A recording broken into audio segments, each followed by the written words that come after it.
John Austin? No, thank you. The Clean Water District issue, while the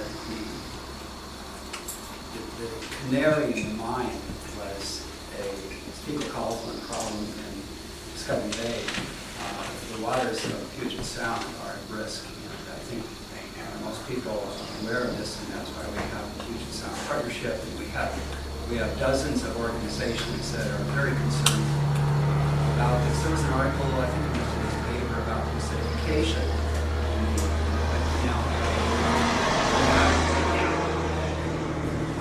Any of the resources that are available to our health department is a scary idea. Our health department is basically making an investment in our future. An example of this is a nurse-family partnership.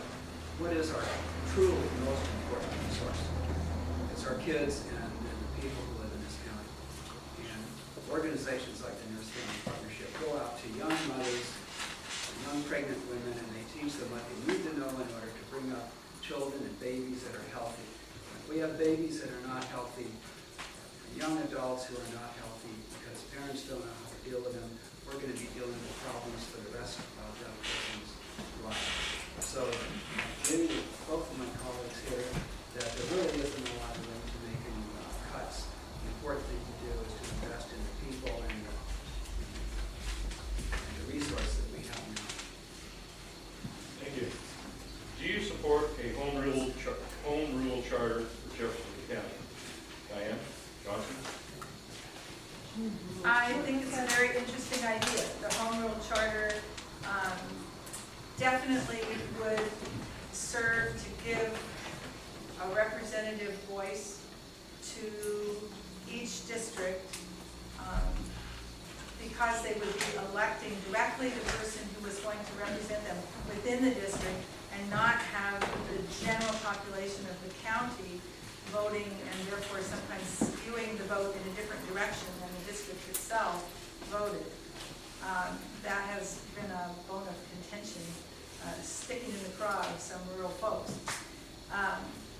So the people certainly would feel more represented directly if they were the only ones who were voting on their I don't know, you wouldn't call it commissioner. I don't know what their name is supposed to be for somebody in a home rule situation, but they're commissioner, let's just say.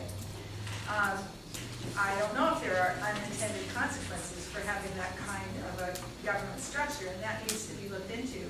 But I do believe that the current petition that is circulating, I signed it, and I would encourage you all to sign it because it's a very interesting idea that has some potential strengths, and I would like to see it have the opportunity to be debated.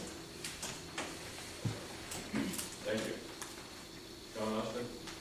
I would agree with Diane's cautious look at the idea of a charter government. I think we need to find out what the cost benefit is. Is it going to create additional expense to the county? It's a complicated process. Freeholders, for example, I know some of the people in this room have been living here for less than a month, I believe, and they would not be allowed to participate as freeholders. You have to go back to Florida to have an input there. There's a 5-year residency requirement for freeholders. So I'd be very curious to see, after looking at it, what the benefits are. I'd want to talk to other commissioners and councilmen, they're called, in some of the other counties to see if they feel that it's been useful to them. I know one of the arguments for it is if you have more than 3 commissioners, then they can get together and talk without being observed by the public. I know that the public here seems to definitely like to observe when the commissioners speak with each other. And that protection would be lost if we had more than 3 commissioners. Did I ask you the question yet, Jim? No. Okay. How much time do I have? 2 minutes. The idea of area by area, district by district representation is, of course, sound. That's what makes our government work.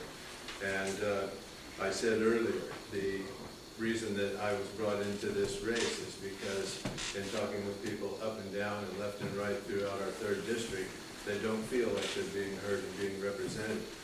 That said, this process seems like it'll bring a lot to the table in the way of discussion and maybe involve more people. Because I also see that the people who say they're not very well represented don't show up at a lot of our meetings, at a lot of the things that are going on.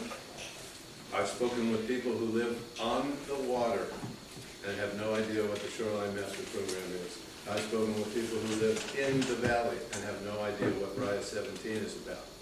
They simply are not informed and not involved, and that's because they're taking care of their life and other things.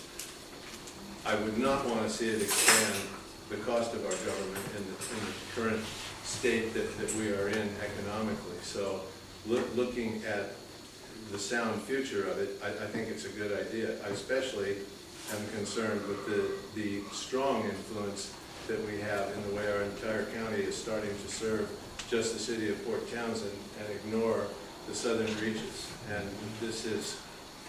it was an example when the airport rezone was being discussed and Port Townsend threatened to sue everyone and cause a problem.